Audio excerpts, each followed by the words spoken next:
O tema da palavra de hoje é amor proibido.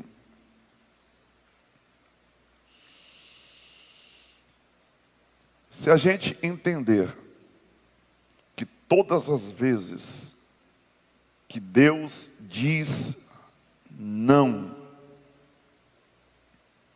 não tem o objetivo, a intenção de nos prejudicar, de nos sabotar, mas de nos proteger, a gente vai passar a digerir melhor os nãos de Deus. Todas as vezes que Deus diz não, Ele tem um propósito de nos proteger.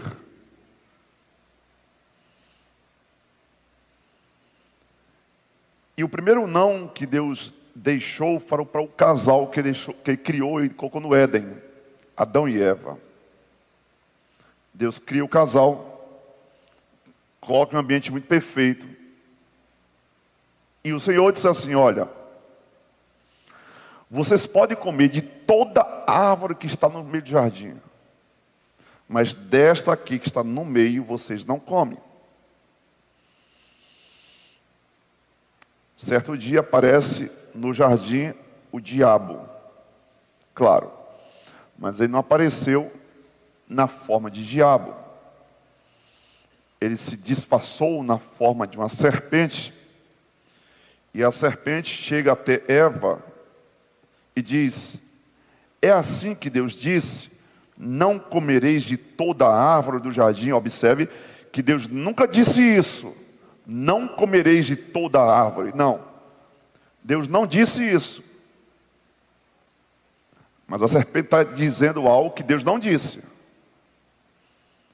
Aí a mulher responde: do fruto das árvores do jardim podemos comer, mas do fruto da árvore que está no meio do jardim, disse Deus, não podereis dele comer, nem tocareis, para que não morrais.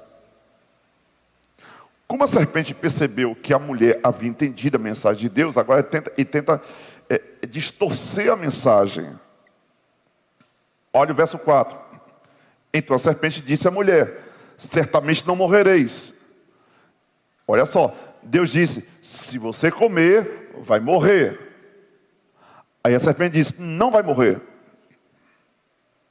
E aqui está o primeiro problema. Porque às vezes as pessoas preferem dar crédito às mentiras do diabo a dar crédito às verdades de Deus. Só que as mentiras do diabo parecem ser verdade. E porque parece ser verdade, as pessoas dão crédito. Mas todas as vezes que alguém der crédito à voz do diabo, o fim vai ser morte.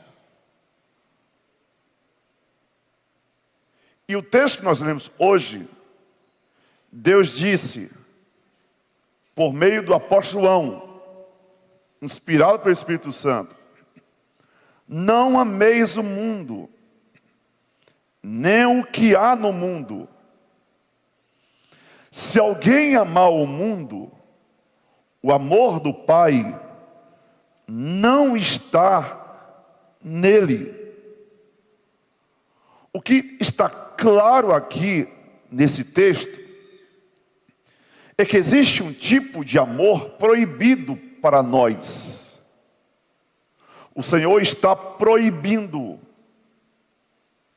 que a igreja ame o mundo, que a igreja se relacione com o mundo. A mensagem aqui é esta: não troque um amor permitido por um amor proibido. É o que o Senhor está dizendo para nós hoje aqui. Não troque um amor eterno por um amor passageiro. E às vezes a gente está dando ouvidos à voz da serpente, trocando algo de valor eterno por algo de valor passageiro, efêmero, supérfluo.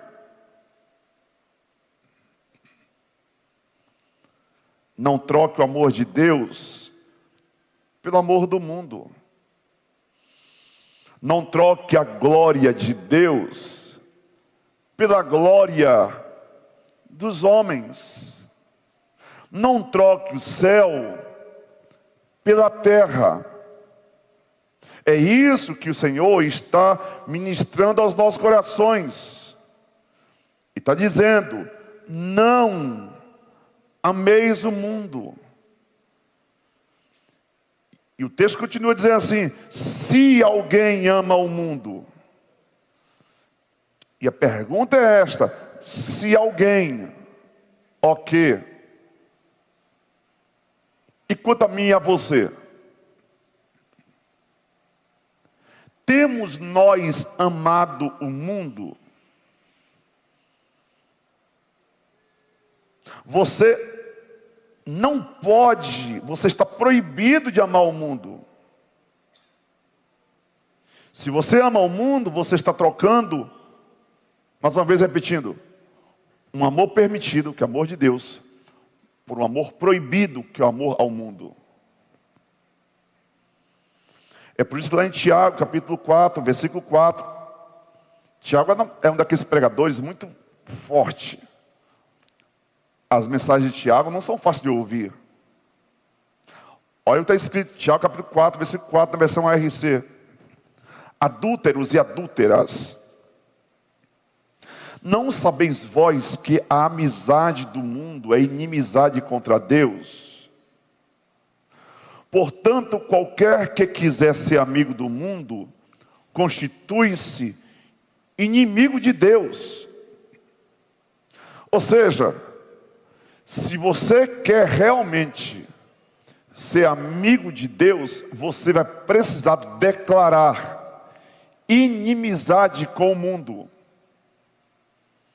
Não dá para ser amigo de Deus e também amigo do mundo. Não dá para no domingo ser amigo de Deus e na segunda ser amigo do mundo. Ou você é amigo de Deus ou você é amigo do mundo. O que não dá é para ser amigo dos dois ao mesmo tempo. Esse tipo de comportamento é o que a Bíblia chama de adúltero. É gente que não tem um relacionamento sério, único, exclusivo com Deus. Jeremias capítulo número 2, versículo 13. A palavra diz assim: porque o meu povo fez duas maldades. A mim me deixaram o manancial de águas vivas e cavaram cisternas rotas, que não retêm águas. Sabe o que Deus está dizendo aqui, queridos?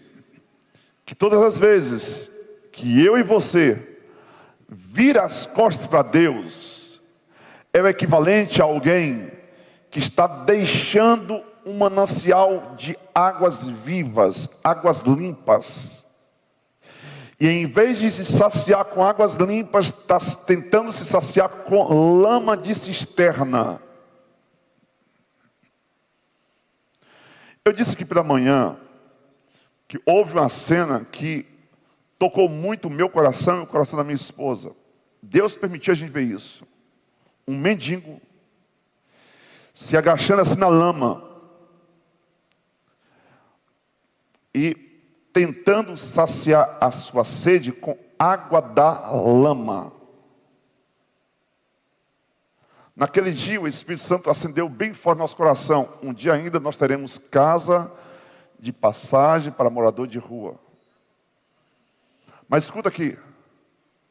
Esse mendigo um dia teve família. Bebeu água limpa, água saudável. Mas alguma coisa aconteceu na vida dele, que ele abandonou a água limpa, a água potável, para agora estar tentando saciar sua sede com água suja, água imunda, água de lama da rua. E é exatamente isso que tem acontecido na maioria de nós. Quando deixamos a Deus, abandonamos, viramos as costas para Deus, estamos deixando o manancial de águas vivas. Quando o Senhor fala para a igreja de Éfeso, uma das 7 igrejas da Ásia, o Senhor diz assim: tenho porém contra ti que abandonastes o teu primeiro amor. A gente não pode abandonar Jesus por nada. A gente não pode trocar o nosso relacionamento por Deus por um relacionamento tão imundo que é relacionar-se com o mundo. É por isso que João está sendo enfático nas suas palavras: não ameis o mundo, nem o que há no mundo. Pastor, o que significa não amar o mundo? Ou o que significa amar o mundo? Quando João está dizendo não ameis, a partícula usada para não aqui no grego está proibido. Não pode amar o mundo. E amar aqui é dedicar-se a algo, escolher como objeto de devoção, é valorizar acima de outras coisas. Então, quando João diz não ameis o mundo, ele está dizendo: não coloque as coisas do mundo acima do seu relacionamento com Deus. Isso aqui é o problema. E a pergunta para nós, mais uma vez, é esta: será que existe alguém ou alguma coisa que hoje está ocupando o lugar de Deus na sua vida? Vou repetir: será que existe alguém ou alguma coisa que está ocupando o lugar de Deus na sua vida? Quando João diz não ameis o mundo, ele está dizendo: não se apeguem às coisas. O que João está dizendo aqui faça de Deus a sua prioridade, não as coisas do mundo. O que João está querendo dizer para nós aqui cuidado, não faça das coisas do mundo uma prioridade. Não faça do mundo um objeto permanente do seu amor. Não viva em constante afeição e devoção ao sistema deste mundo. Pastor, então quer dizer que a gente não pode mais admirar as coisas que Deus criou? Então quer dizer que a gente não pode mais admirar o planeta Terra, as pessoas? A gente não pode mais apreciar a criação de Deus? Não. Não é isso que João está dizendo. A palavra mundo aqui no grego é cosmos. E cosmos significa sistema de valores organizado em oposição a Deus, caracterizado pelo pecado, pela rebelião e pela independência do Senhor. Cosmos aqui no grego dá a ideia de tudo aquilo que se opõe a Deus e que me leva para distante dele. Deus nunca proibiu você ter as coisas. O que está proibido aqui é você amar as coisas acima de Deus. É isso que está proibido. Então a palavra de hoje para nós é uma advertência. E a advertência é esta: não ame aquilo que te afasta de Deus. Vou repetir mais uma vez: não ame aquilo que te afasta de Deus. Vou repetir para a terceira vez: não ame aquilo que te afasta de Deus.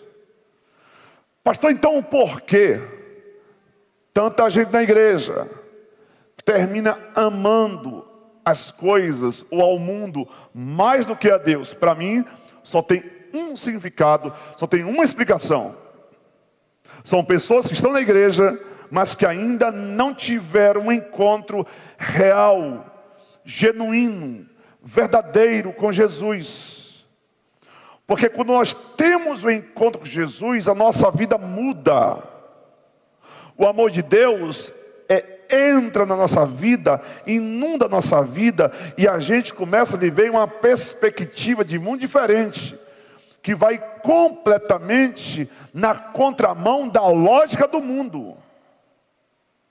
Então aquilo que para o mundo é importante, para nós já perdeu lugar de importância há muito tempo em nossa vida. Quando nós temos o encontro real com Jesus e nos arrependemos dos nossos pecados e verdadeiramente nascemos de novo, o centro de gravidade da nossa vida muda.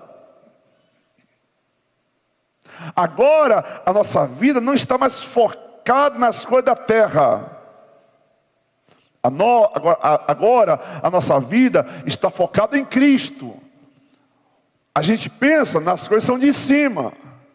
Como disse o apóstolo Paulo, lá aos Colossenses, capítulo 3, o verso 1, ele diz assim: portanto, se fostes ressuscitados com Cristo, ora, para ser ressuscitado, significa dizer que eu já morri para o mundo. Então eu morri para o mundo e agora estou ressuscitando com Cristo. Se já ressuscitaste com Cristo, buscai as coisas que são de cima, onde Cristo está sentado à destra de Deus. Pensai nas coisas que são de cima e não nas que são da terra. O que pode dizer aqui as coisas que são de cima têm muito mais valor do que as coisas que são de baixo. Portanto, eu não posso mais me prender com as coisas que são daqui da terra. É por isso que Paulo, após ter a sua experiência de conversão verdadeira, Paulo, quando teve encontro com Jesus, mais tarde ele escreve aos Filipenses dizendo a sua experiência. E olha o que Paulo diz: mas o que para mim era lucro, passei a considerar perda. Filipenses 3, 7, 8, na versão A21. Diz assim: mas o que para mim era lucro, passei a considerar perda por amor de Cristo. Sim, de fato também considero todas as coisas como perda, comparadas com a superioridade do conhecimento de Cristo Jesus, meu Senhor, pelo qual perdi todas as coisas. Eu as considero como esterco, para que possa ganhar a Cristo. Irmão, isso aqui é forte demais. Bota para mim na tela, por favor, gente. Filipenses 3, versículo 8, na versão A21. Olha o que Paulo está dizendo: eu agora as considero como esterco. Irmão, para você que é do playground, da cidade, nunca foi na roça, eu vou te explicar o que é esterco, tá? Tem muita gente que não sabe o que é esterco, não. Esterco, vou explicar aqui agora. Me ajuda aí, Tiago, tu que tem um português melhor que o meu. Esterco é cocô de boi, cocô de vaca, que você pega lá no curral. Pronto, agora expliquei. Pega aquele cocô, deixa aquele cocô desidratar um pouquinho, é assim? O termo chique, cocô desidratado. Então pega aquele cocô desidratado e a gente chama aquele trem de esterco. Que pode dizer aqui olha, gente, depois que eu conheci Jesus, todas as coisas é como perda. Eu considero as coisas como esterco. Eu nunca vi alguém amar esterco. Meu esterco de estimação. Meu esterco do coração. Ai, como é cheirosinho esse esterco. Que esterquinho lindo. Botar o esterco assim em cima da estante, em cima da geladeira, botar assim em cima do cofre do carro. Ninguém faz isso. O que Paulo está dizendo aqui é que depois que eu conheci a Cristo, todas as coisas, eu considero tudo isso que antes para mim era lucro, eu considero como esterco. É para esse nível de comunhão com Cristo que o Espírito Santo quer nos levar. A gente olhar para carro e dizer esterco. Olhar para a fazenda, esterco. Olhar para a moto, 0 km que tu tirou, acabou de tirar, esterco. Olhar para o teu diploma, comparado a Cristo, esterco. Olhar para qualquer coisa aqui da terra e dizer, esterco. Eu não vou me apegar a esterco, para que eu possa ganhar Cristo.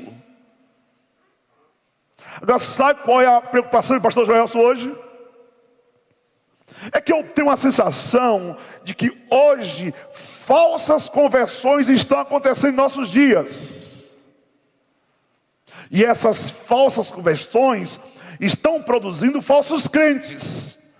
E falsos crentes, eles amam mais o mundo do que a Cristo. Falsos crentes, eles não amam a Cristo. Os falsos crentes, eles amam o mundo.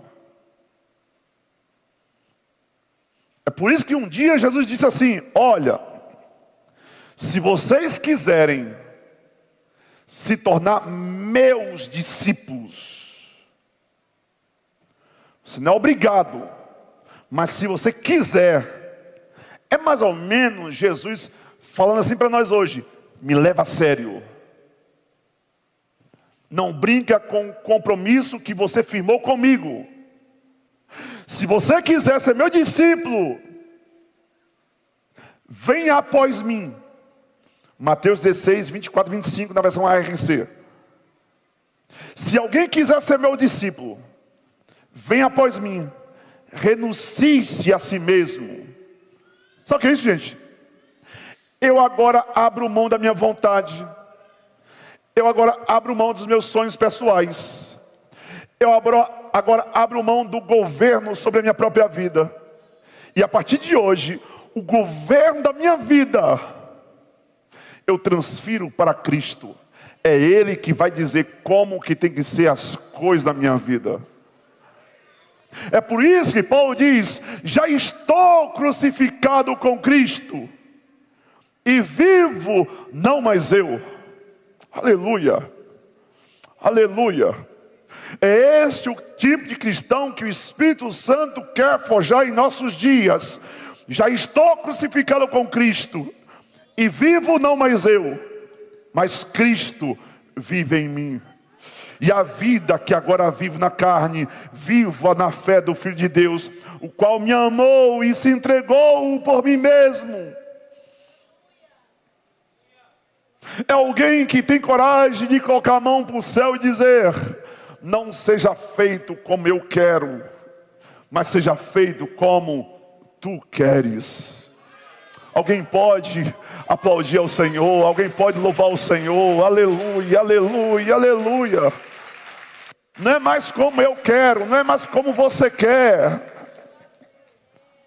É por isso que o irmão Tiago prega demais, irmão.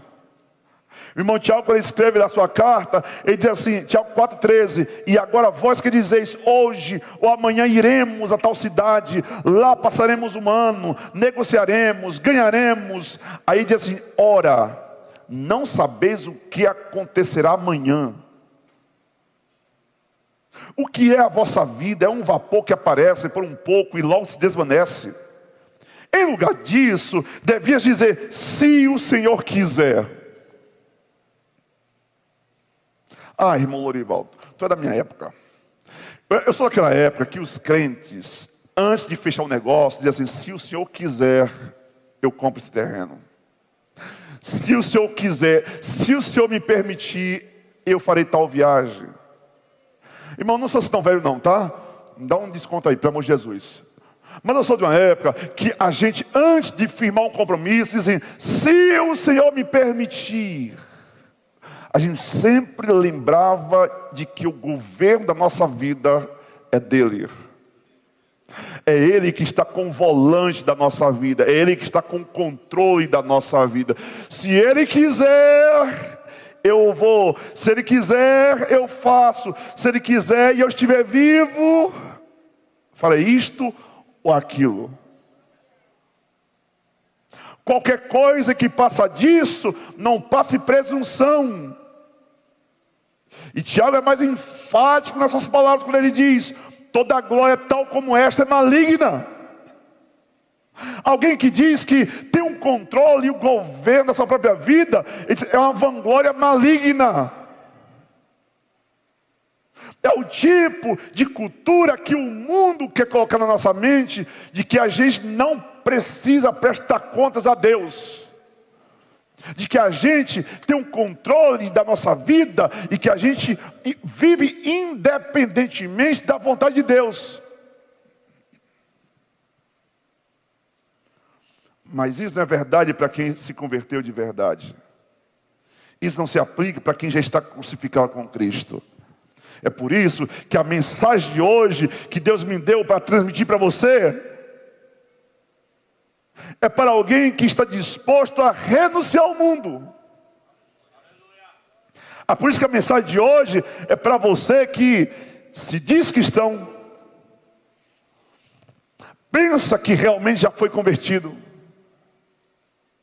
pensa que está salvo, mas os pés estão resvalando para o inferno.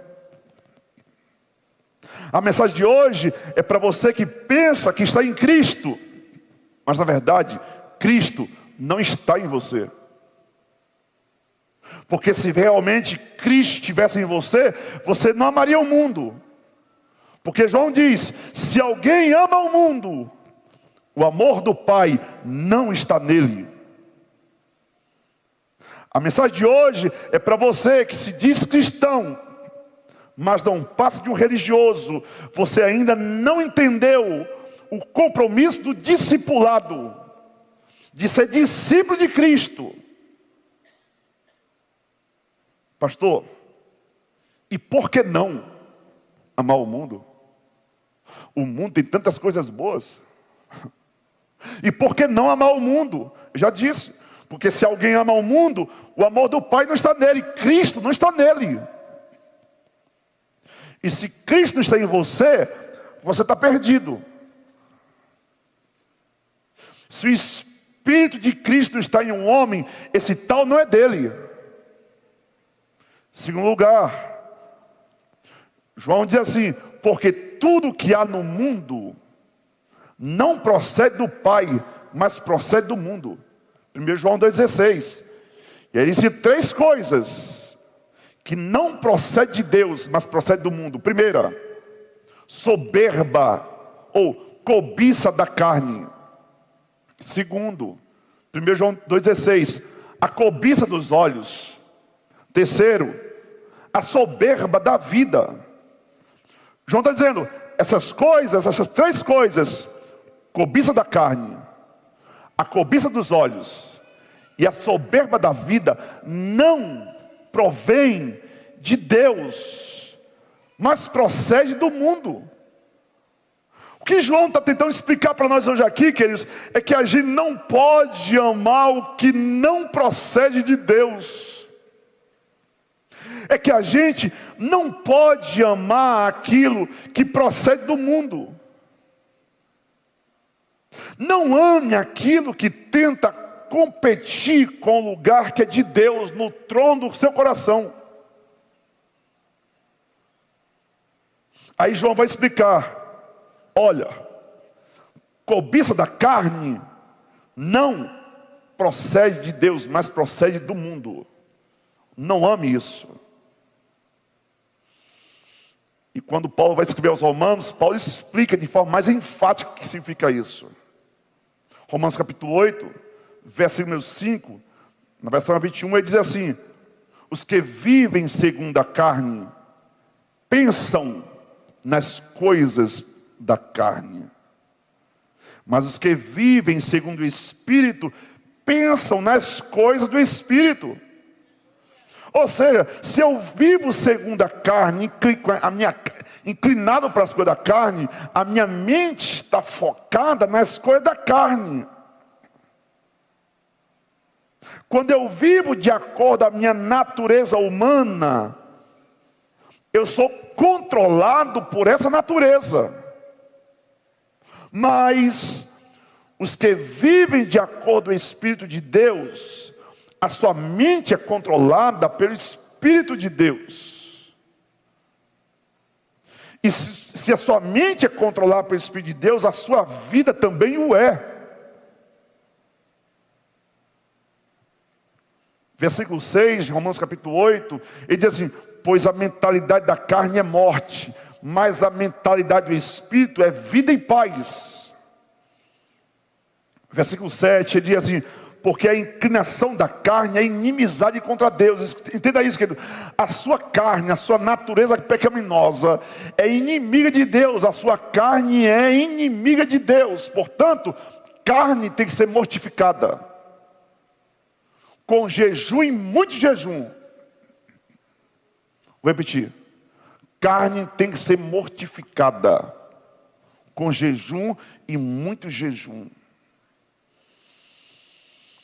Aí Romanos capítulo 8, versículo 8, ele diz assim: portanto, os que estão na carne não podem agradar a Deus.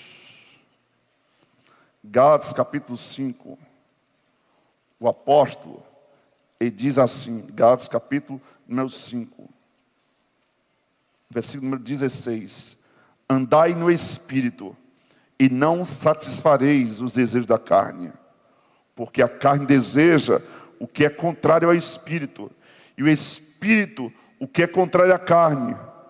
Estes opõem-se um ao outro, para que não façais o que quereis. Observe que existe uma guerra entre a tua natureza terrena e a tua natureza divina. Há uma guerra. E a guerra aqui é para você não fazer o que você quer. Não fazer o que Deus te pede para fazer. É por isso que 1 João 2,16, ele está dizendo: olha, essa natureza caída, com seus desejos desordenados, fará oposição à vontade de Deus. A pergunta é esta: o que é que hoje te prende? O que é que hoje te afasta dessa presença? Paulo descreve uma lista de obras da carne, lá em Gálatas capítulo 5, versículo 19. Ele diz assim: as obras da carne, primeiro, imoralidade sexual, impureza, idolatria. Detalhe, a Bíblia diz que a avareza é idolatria. Feitiçaria, inimizades, ciúmes, iras, discórdias. Quem anda na carne só vive em discórdia. É confusão quase todo santo dia. Invejas, bebedeiras, orgias, entre outros. É por isso que quem anda na carne não pode agradar a Deus. Segundo lugar, cobiça dos olhos. João está dizendo: a cobiça dos olhos não procede de Deus, mas do mundo. Um dia, em um dos meus devocionais, me veio uma pergunta muito forte no meu coração. E a pergunta foi essa: como seria a sua vida se você não tivesse os olhos? Você já parou para pensar? Se os teus dois olhos fossem vazados, vou ser dramático, pegasse um saca-rolha, daquele de abrir garrafa de vinho, saca-rolha, pensando nos seus olhos, puxasse um, arrancasse os dois olhos assim, ó, viu o globo ocular completo, para nem dar chance, mas os dois olhos, saiu o sanguezinho aqui por aqui, tal, pronto. Pastor é médico, não tem problema com sangue não. Escuta aqui, como que seria a sua vida? Você acha mesmo que você ia desejar tudo quanto você deseja? E detalhe, a maioria das coisas que os nossos olhos desejam, na verdade, a gente não precisa. A gente deseja porque viu o vizinho ter. A gente deseja porque saiu a propaganda na televisão.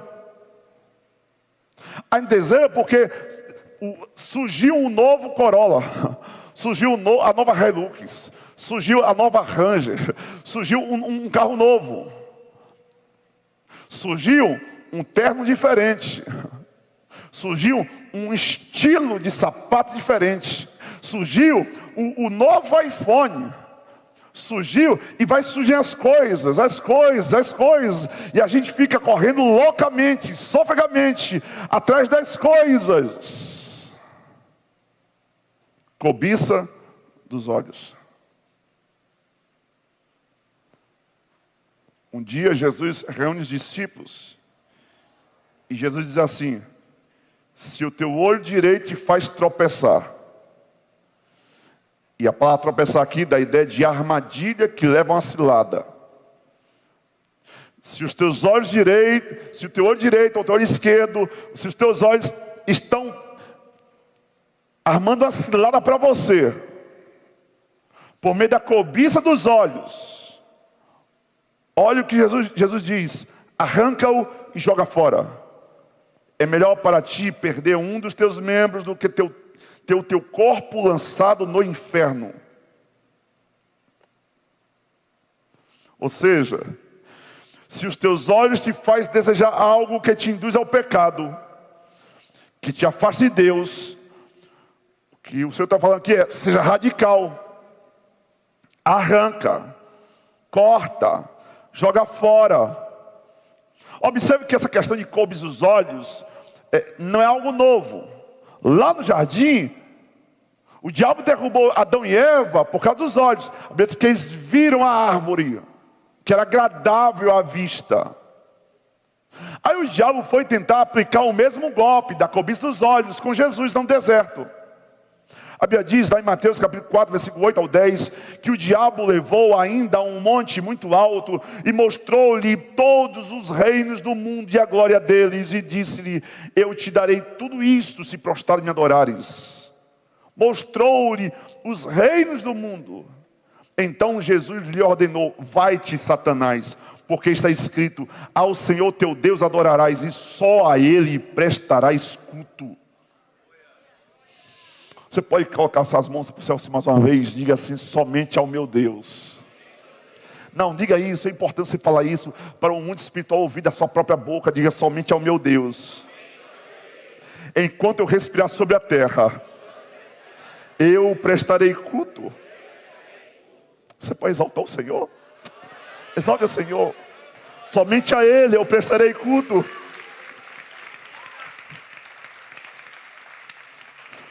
A cobiça dos olhos pode ser uma grande armadilha em nossa vida. Não sei se você lembra que Davi caiu nesta armadilha. A Bíblia diz, 2 Samuel capítulo 11, versículo 2, a história trágica de Davi, homem segundo o coração de Deus. A Bíblia diz que no tempo que os reis saíam para a guerra, Davi ficou em Jerusalém. E uma certa tarde ele levantou Davi do seu leito e andando, passeando no terraço do palácio real. E do terraço ele viu uma mulher que se está lavando, e a mulher era formosa. Mas aqui era um amor proibido. Davi deseja um amor proibido. E a Bíblia diz que Davi tem um relacionamento com essa mulher. Se deitou com ela. A mulher ficou grávida. Depois ele manda matar o esposo dessa mulher, Urias. E arquiteta a morte desse homem. E a Bíblia diz no versículo 27 que o que Davi fizera desagradou ao Senhor. Por causa disso, a Bíblia diz que o Senhor envia a espada para a família de Davi. Por causa disso, a Bíblia diz que o Senhor suscitou o mal sobre a própria vida de Davi. Por causa disso, o Senhor trouxe vergonha e desonra para Davi. E quando havia confrontado o seu pecado, Davi diz: pequei contra o Senhor. É este o coração que Deus espera de mim e de você. Se você percebeu que nessa mensagem o teu coração está inclinado para as coisas do mundo, que você está amando o mundo, Ele espera que você diga assim: pequei contra o Senhor, fiz o que é mal aos seus olhos, não deveria ter feito isso, estou disposto a abandonar esse pecado. O mesmo problema aconteceu também com Sansão. A Bíblia diz que Sansão viu uma prostituta, passou a noite com ela. A Bíblia diz que se apaixonou por essa mulher. Sansão terminou cego, humilhado, preso e morreu precocemente. Tem gente morrendo precocemente por causa da cobiça dos olhos. A Bíblia conta a história de Ló. Diz que Ló levantou os olhos e viu toda a campina de Sodoma e Gomorra. Ele não perguntou para Deus: posso ir para lá? Devo ir para lá? Não. Ele viu, gostou, é agradável, parece que é bom, vou. Final da história. Ló perdeu a esposa e ainda trouxe maldição para a sua descendência. Ei, querido, cuidado com ambientes que você frequenta. Existem ambientes que estão fazendo você amar mais o mundo do que a Deus. Porque a Bíblia diz que as más conversações corrompem os bons costumes. São as más conversações que faz você tirar os olhos do céu e começar a cobiçar as coisas da terra. Segundo, cuidado com ociosidade. Davi, passeando pelo terraço, vida ociosa, deveria estar na guerra, ou deveria estar no templo adorando, já que ele ficou em Jerusalém. A Bíblia diz que como ele está ocioso, agora está cobiçando com os olhos. Termina fazendo o que não se pode fazer. Entende isso, pelo amor de Deus. Se um hábito, ou algum ambiente, ou relacionamento, ou acesso alimenta um pensamento pecaminoso, uma cobiça nos teus olhos, corta antes que seja tarde demais. É melhor você abrir mão de algo valioso do que permitir que o pecado destrua a sua comunhão com Deus. Terceiro, soberba da vida, que na versão A21 ele traduz assim: orgulho dos bens. É quando você começa a ficar tão preso nas coisas da terra, sabe? Que você começa a ficar orgulhoso pelos bens que conquistou. Que a Bíblia chama de vanglória, arrogância, presunção. É quando alguém começa a dar tanta importância para essas coisas que possui, que já não mais é atraído pela glória de Deus. Ele já não tem tempo para Deus. Fique de pé que eu quero orar pela sua vida agora, por favor. Não ameis o mundo, nem o que no mundo há. Pois se alguém ama o mundo, o amor do Pai não está nele. Porque tudo que há no mundo, a cobiça da carne, a cobiça dos olhos, a soberba da vida, não é do Pai, mas do mundo. É por isso que um dia, o Senhor disse para aquele homem rico, que está tão preso nas coisas da terra, que ele diz assim: hoje, louco, te pedirão a tua alma. E o que tu tens preparado, para quem será? Se hoje fosse o seu último dia na terra, para onde você estaria indo? Não coloque as coisas, a sua carreira, o seu patrimônio, a sua posição social acima do Deus que você ama, do Deus que te salvou, do Deus que te resgatou. A soberba da vida é uma grande ilusão. O texto diz assim: o mundo e a sua concupiscência passam, mas aquele que faz a vontade de Deus permanece para sempre.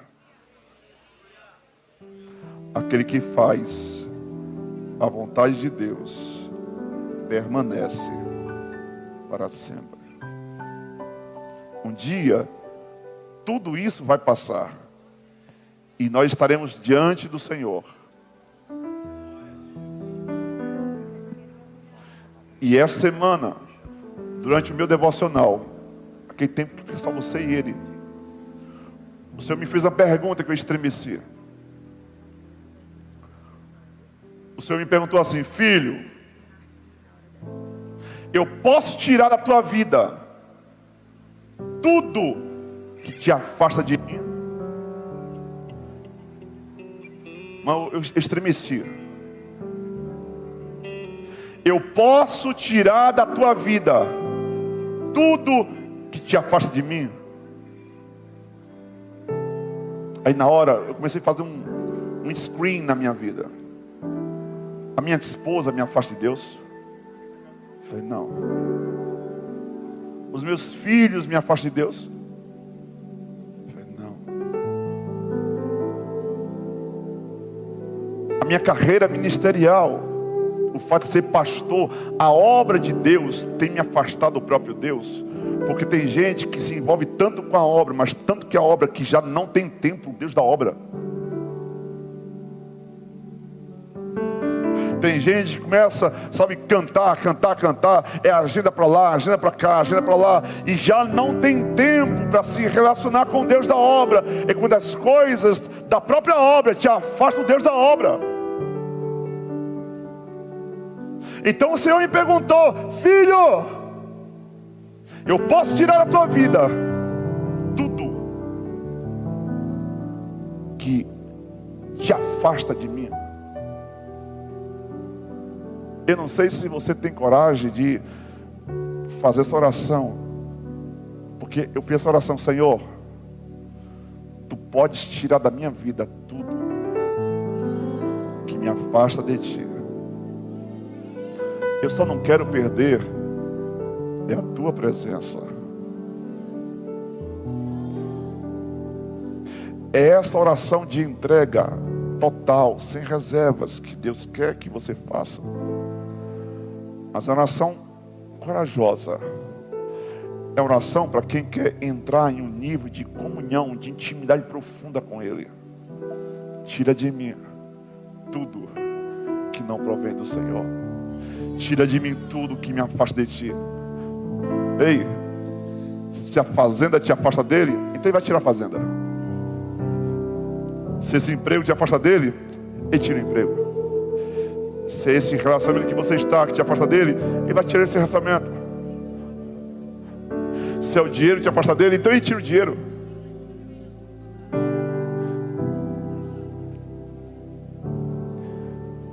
É gente assim que está procurando.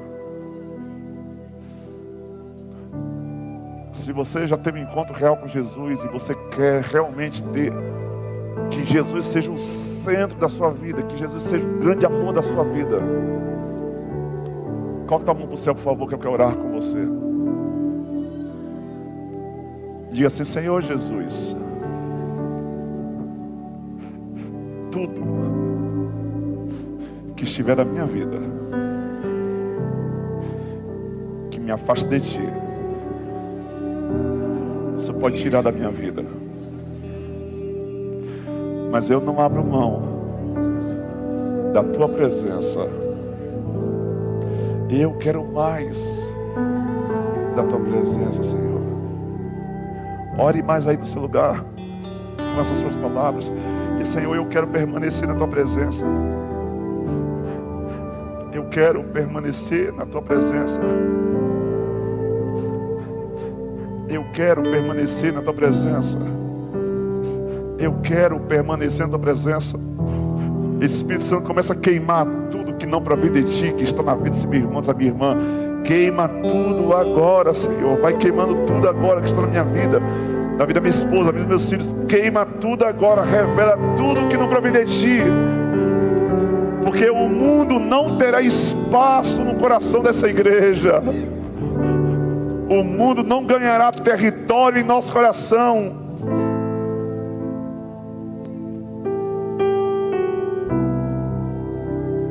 Aleluia. Me aproximei, permaneci, o teu olhar me consumiu. Diz assim, ó. Eu sou todo teu, me aproximei, permaneci, o teu olhar me consumiu. Se for verdade, diga bem forte assim, ó. Eu sou todo teu. Diga assim, diga assim.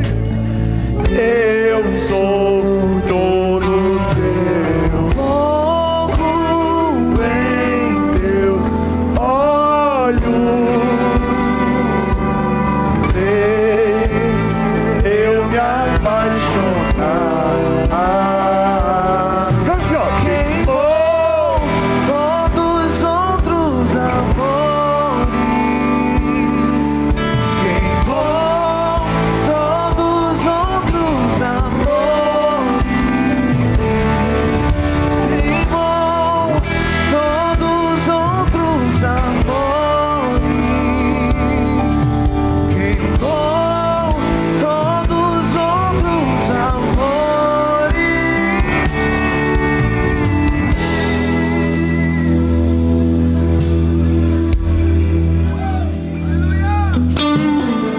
Fogo em teus olhos A Bíblia diz que os olhos do Senhor é como chama de fogo. fez eu me apaixonar.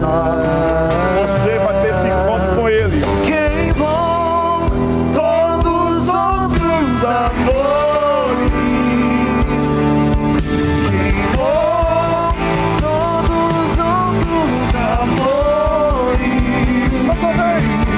Queimou todos os outros amores. Vai queimando, Senhor. Todos os outros amores do coração. Todos os outros amores.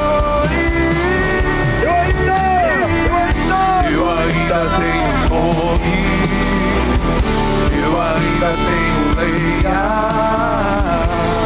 Pode vir queimar, pode vir queimar.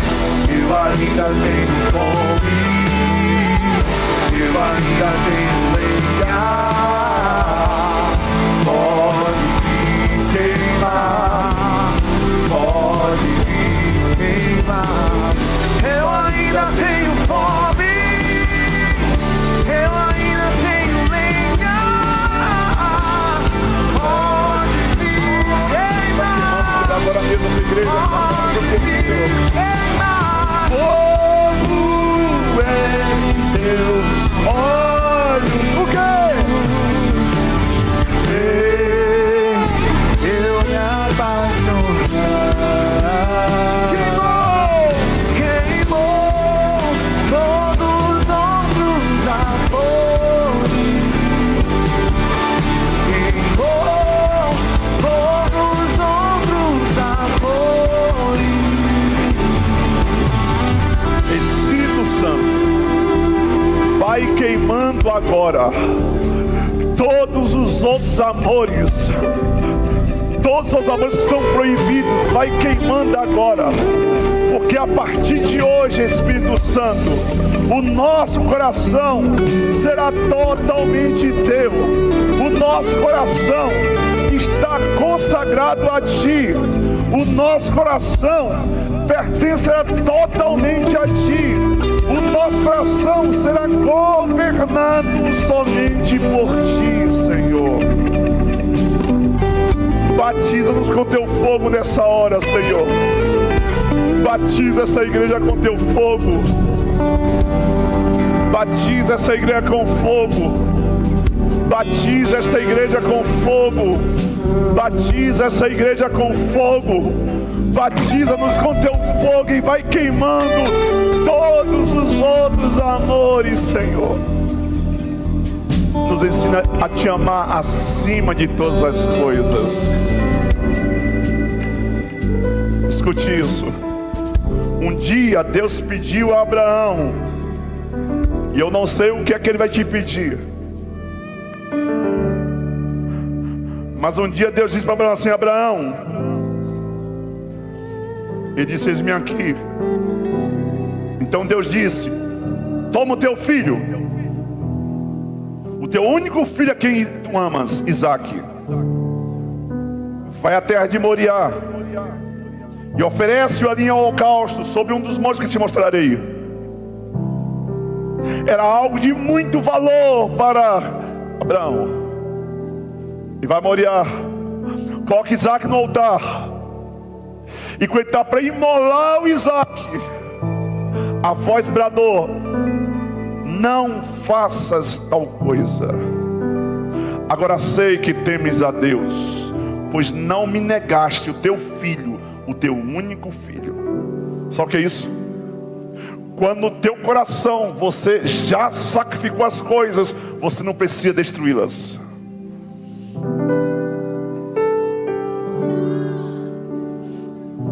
Você não precisa destruir fisicamente algo que a tua alma não está pegado. É que o mandamento é esse: amarás ao Senhor teu Deus de todo o teu coração, com toda a tua alma, com todas as tuas forças, com todo o teu entendimento. Esse é o grande mandamento.